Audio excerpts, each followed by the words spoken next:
Before going into RL, RC, RLC circuit, இது வந்து ஒரு இம்பார்ட்டன்ட் ஃபார்முலா. என்ன அப்படின்னா ரியல் பவர், ரியாக்டிவ் பவர். இந்த மாதிரி நம்ம ஜென்ரலாக பவர் அப்படின்னா ஃபார்முலா என்ன சொல்லணும்னா வோல்டேஜ் இன்ட்டு கரண்ட் அப்படின்னு படிச்சிருப்போம். அது வந்து ஏசி கரண்ட், டிசி கரண்ட்டில் மட்டும்தான் அப்படி. ஏசி கரண்ட்டில் என்ன வரும்னா V into I into cos phi. இந்த காஸ் ஃபைன்ற டேர்ம் வந்து ஏன் வருதுன்னா அது வந்து உங்களுக்கு டீட்டெயிலாக சொல்கிறேன். இந்த ஃபை அப்படின்னா என்னென்னா நம்ம லாஸ்ட்டு நான் சொல்லியிருந்தேன் இல்லையா, இந்த angular difference between V and I, angular difference between V and I. So இங்கே பார்த்தீங்கன்னா 90 டிகிரி ஆங்குலர் டிஃபரன்ஸ், இங்கே 0 டிகிரி, இங்கேயும் 90 டிகிரி. இது ப்ரீவியஸ் வீடியோ வாட்ச் பண்ணியிருந்தால் தான் அது புரியும், இந்த ஃபேஸர் டயக்ராம் எல்லாமே. கவனிங்க, இந்த ஃபையோட வேல்யூ 5 = 90 டிகிரி, 40 டிகிரி, 50 டிகிரி, இந்த மாதிரி வேல்யூஸ் வரும். இந்த வேல்யூஸை இங்கே சப்ஸ்டியூட் பண்ணணும். அப்படின்னா தான் உங்களுக்கு வந்து பவரோட வேல்யூ வரும். நம்ம இது வரைக்கும் இங்கே டிசி சர்க்யூட்ஸில் ஃபுல்லாகவே power is equal to V into I, இது மட்டும் நீங்கள் படிச்சிருப்பீங்க. Power is equal to VI, இல்லை I² இன்ட்டு R, இல்லை V²/R, இந்த மாதிரி படிச்சிருப்பீங்க. இது எல்லாமே பார்த்தீங்கன்னா டிசிக்கு மட்டும்தான். பட் ஏசி பவருக்கு என்ன ஆகும்னா P is equal to V into I into cos phi. இதால் மல்டிப்ளை பண்ணால் மட்டும்தான் பவர் வரும். வெறும் வியும் ஐயும் மல்டிப்ளை பண்ணால் அது ஆக்சுவல் பவர் வராது. சரி, இந்த பவர் வந்து எப்படிலாம் மென்ஷன் பண்ணுவாங்கன்னா ஒவ்வொரு கொஷினில் ஒவ்வொரு மாதிரி மென்ஷன் பண்ணுவாங்க. இது எப்படி கேட்டாலும் மீனிங் ஒன்று தான். என்னென்னா true power, average power, real power, active power. So இது எப்படி வேணாலும் கொஷினில் கேட்கலாம், எல்லாமே ஒரே தான். So V into I into cos phi. இந்த ஜென்ரலாக இப்போ ஒரு இன்ஸ்டன்டேனியஸ் ஈக்குவேஷன்லேருந்து கொடுத்துருந்தாங்கன்னா இந்த VI என்னென்னா ஆர்எம்எஸ் வேல்யூ தான் சப்ஸ்டியூட் பண்ணணும், மேக்ஸிமம் வேல்யூ சப்ஸ்டியூட் பண்ணக்கூடாது. அப்படி பண்ணிங்கன்னா உங்களுக்கு வந்து ராங் ஆன்சர் வரும். அதே மாதிரி நெக்ஸ்ட் ஒன்று reactive power. Q is equal to VRMS IRMS into இங்கே காஸ் ஃபைக்கு பதிலாக இங்கே சைன் ஃபை வரும். புரியுதா? அதுக்கப்புறம் அப்பேரண்ட் பவர் இருக்குது. இது வந்து V இன்ட்டு I அப்படியே தான் வரும். பட் I காஞ்சிகேட்டுன்னு வரும். நம்ம காஞ்சிகேட்னால் தெரியும், X + IY அப்படின்னு இருந்ததுன்னா Z காஞ்சிகேட். இது நீங்கள் மேக்ஸில் பார்த்துருப்பீங்க. Z காஞ்சிகேட் ஆஃப் Z அப்படின்னா இசட்டுக்கு பவரில் ஒரு ஸ்டார் வரும். ஸோ அது எப்படி வரும்னா X - IYன்னு வரும், இல்லைன்னா R at an angle of -θ அந்த மாதிரி வரும். ஸோ அதாவது இல்லைன்னா P + JQ, அதுவுமே என்னது அப்பேரண்ட் பவர். அப்புறம் நம்ம ரியல் பவருக்கு யூனிட் என்னன்னு பார்த்தோம்னா வாட்ஸ். அது நம்ம எல்லாத்துக்குமே தெரியும், unit of power is watts. But reactive பவருக்கு என்னென்னா வாட்ஸ்ன்னு எழுதக்கூடாது, VARன்னு எழுதணும். அதுக்கு என்ன மீனிங்னா வோல்ட் ஆம்பியர் ரியாக்டிவ், அதுதான் இதோட யூனிட். ஓகேயா? அடுத்து அப்பேரண்ட் பவருக்கு என்ன யூனிட்னா volt ampere. Next RL series circuit நம்ம முன்னாடியே பார்த்துருக்கோம் லாஸ்ட்டு கிளாஸில். இந்த RLC இது மூணுக்குமே ஃபேஸர் டயக்ராம் எப்படி வந்துச்சுன்னு பார்த்தோம். ஆர்க்கு வந்து பார்த்தோம்னா வியும் ஐயும் ஒரே ஃபேஸில் இருந்திருக்கும். எல்க்கு பார்த்தோம்னா 90 டிகிரி லேகிங்கில் இருந்திருக்கும். கெப்பாசிட்டருக்கு 90 டிகிரி லீடிங்கில் இருந்திருக்கும். அப்போ RLனா VI ரிலேஷன்ஷிப் எப்படி இருக்கும், RCனா VI ரிலேஷன்ஷிப் எப்படி இருக்கும், RLCனா எப்படி ரிலேஷன்ஷிப் இருக்கும். இந்த 3 கேஸஸும் நம்ம இப்போ பார்க்க போகிறோம். அடுத்து RL சீரீஸ் சர்க்யூட். இதில் இப்போ வந்து பார்த்திங்கன்னா இப்போ பியூர் இண்டக்டிவ் சர்க்யூட்க்கும் பியூர் ரெசிஸ்டிவ் சர்க்யூட் வந்து ஆர்க்கு மட்டும் ஃபேஸர் டயக்ராம் எப்படி வரும், இந்த மாதிரி வியும் ஐயும் சேம் ஃபேஸில் இருக்குது. எல்க்கு பார்த்தோம்னா வி இப்படி இருக்கும், ஐ இந்த மாதிரி இருக்கும். அப்போ RLக்கு எப்படி வரும், எப்படி இருக்குன்னா வி அதை எப்போவும் ஒரே இடத்துல தான் இருக்கும். ஐ வந்து 0லையும் இருக்காது, இங்கே மாதிரி 90 டிகிரிலையும் இருக்காது. எதுக்கு 0 to 90 டிகிரியில் ஏதாவது ஒரு பாயிண்டில் வந்து ஐ இருக்கும். புரியுதா? ஸோ பியூர் ஏர்னா பியூர் ரெசிஸ்டிவ்னா 0 டிகிரியில் இருக்கும், பியூர் இண்டக்டிவ்னா 90 டிகிரியில் இருக்கும். இல்லை RL இது காம்பினேஷனில் இருந்ததுன்னா இப்போ வந்து இந்த ஆங்கிள் தான் ஃபைன்னு சொல்கிறோம். Five is the angular difference between voltage and current. இப்போ சரி, ஆரும் இருக்குது எல்லும் இருக்குது. ஸோ இங்கே 0 டிகிரி, இங்கே 90 டிகிரி, ஸோ இது 45 டிகிரி அப்படின்னு அஷ்யூம் பண்ணக்கூடாது. ஏன்னா இட் டிபெண்ட்ஸ் ஆன் ஆர் இந்த இண்டக்டிவ் ரியாக்டன்ஸ். ஸோ இதில் எது டாமினேட் பண்ணுதோ அது டிபெண்ட் பண்ணி இருக்கும். சப்போஸ் ஆர் டாமினேஷனாக இருந்ததுன்னா 0 டிகிரி கிட்டே இருக்கும், எல் இண்டக்டன்ஸோட வேல்யூ அதிகமாக இருந்துச்சுன்னா 90 டிகிரி கிட்ட இருக்கும். So anyway it may ranges from 0 to 90 degree. இதில் எந்த ரேஞ்சில் வேணாலும் இருக்கலாம். எதுக்கு? RL circuit. அப்போ இதில் பாருங்கள், இந்த வி வந்து இங்கே எப்போவுமே 0 டிகிரியில் தான் இருக்கும். இங்கே ஐ வந்து இங்கே 90 டிகிரியில் இருக்காது. So it will be in at some other angle. So இதுதான் வந்து ஐ, இதுதான் வந்து phi, is the angle between. என்ன இருந்தாலும் இப்போவுமே என்னது, ஐ லேக்ஸ் வி தான். ஓகேயா? ஸோ இதை எப்படி சென்டென்ஸில் எழுதலாம்னா, இங்கேயும் I lags V at the phasor angle phi. புரியுதா? இது ரொம்ப இம்பார்ட்டன்ட். ஓகே, இதுக்கு வந்து நம்ம இது வரையணும். இது வேவ் ஃபார்ம் அப்படின்னு பார்த்தோம்னா 0க்கும் 90 டிகிரிக்கும், இது 0 டிகிரி 90 டிகிரி. ஸோ இது ரெண்டுக்கும் மிட் பாயிண்டில் மிட் பாயிண்ட் இல்லை, ஏதோ ஒரு ஆங்கிளில் வந்து ஸ்டார்ட் ஆகும். ஓகேயா? ஸோ இங்கே வந்து ஸ்டார்ட் பண்ணுறோம்.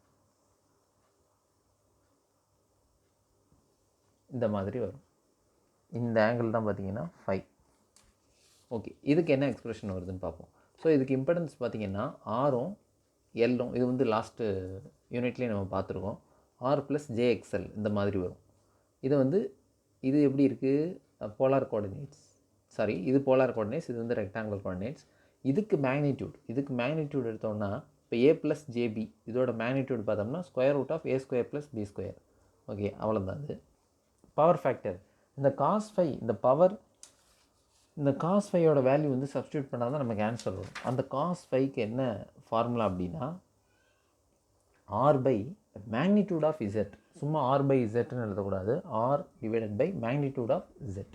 ஸோ இங்கே ஒரு வேல்யூ வரும்ல, அந்த வேல்யூ சப்ஸ்டியூட் பண்ணணும். அப்படி இல்லை, ஜெட்டோட வேல்யூ கொடுக்கல, இப்போ நமக்கு எக்ஸ்எல்லோட வேல்யூ ஆர் வேல்யூ இருக்குன்னா ஜெட் ஃபைண்ட் அவுட் பண்ணி அதுக்கப்புறம் இந்த காஸ் ஃபையோட வேல்யூ சப்ஸ்டியூட் பண்ணலாம். சப்போஸ் ஃபேஸர் ஆங்கிள் இந்த ஃபையோட வேல்யூ மட்டும் கேட்டாங்கன்னா இது காஸ் இன்வெர்ஸ் எடுக்கலாம்.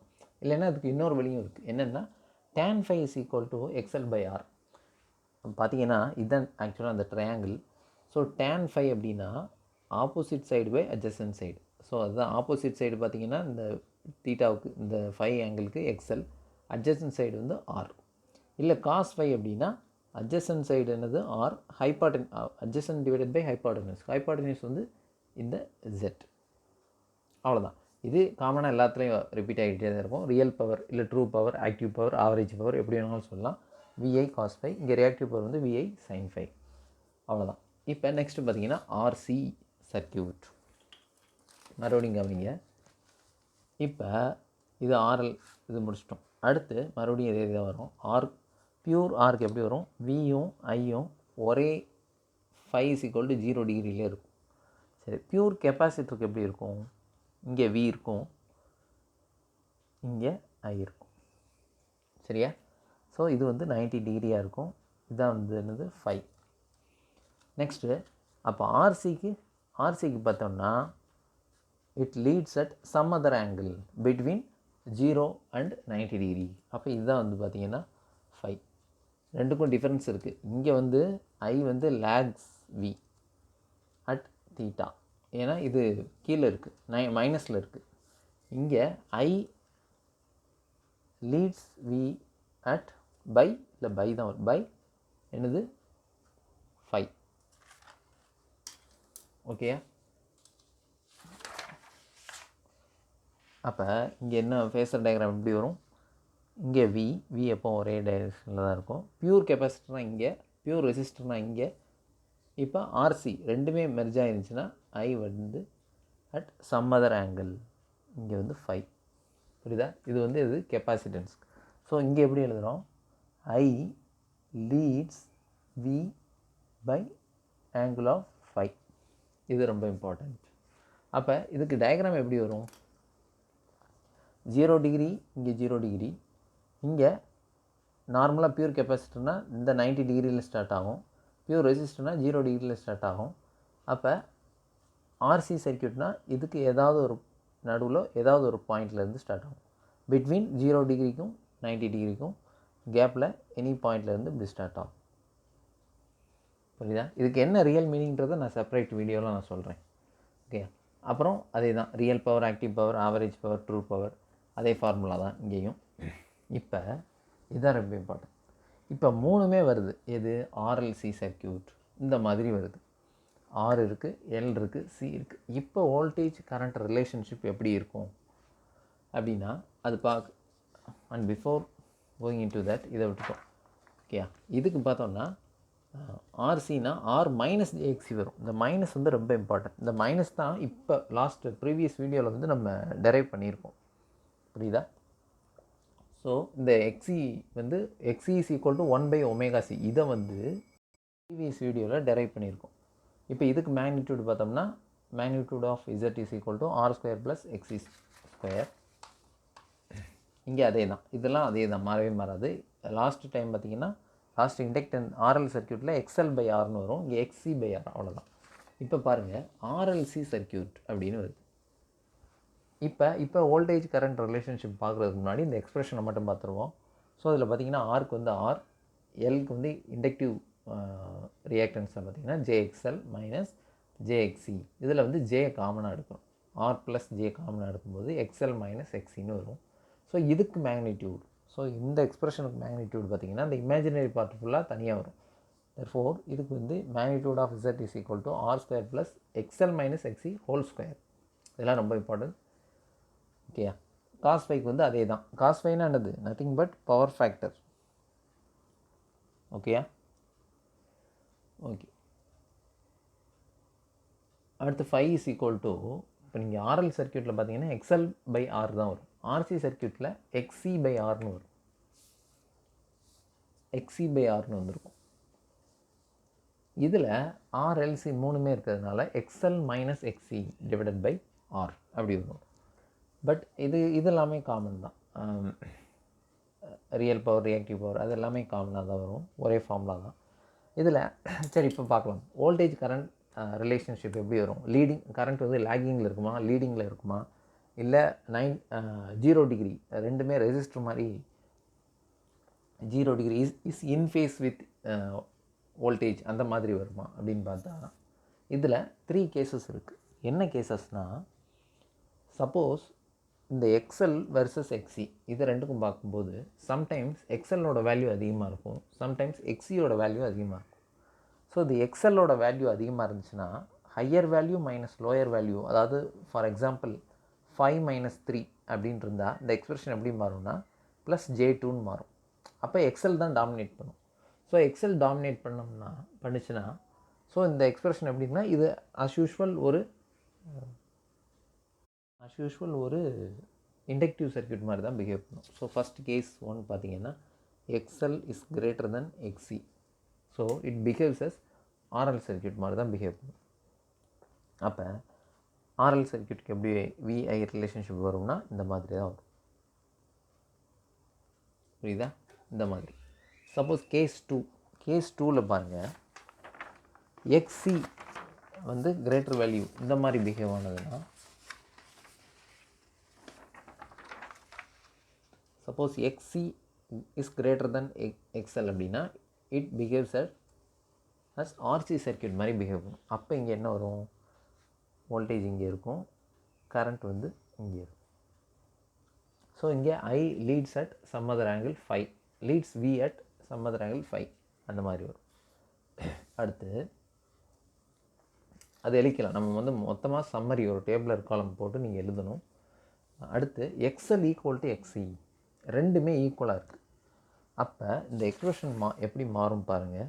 Z இஸ் ஈக்குவல் டு இந்த இருக்கு இல்லையா, இந்த expression Z is equal to R + J காமனாக எடுத்துடுறோம், XL - XCன்னு இருக்கும். இப்போ கேஸ் 3ல் என்ன சொல்லியிருக்கோம்? XLம் XCயும் சேம் வேல்யூவாக இருக்குது.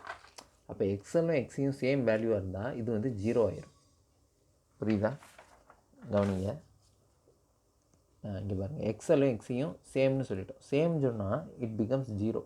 இது 0 ஆயிடுச்சுன்னா Z is equal to R மட்டும்தான் இருக்கும். அப்போ it behaves as pure resistive சர்க்கியூட்டாக தான் பிஹேவ் பண்ணும்.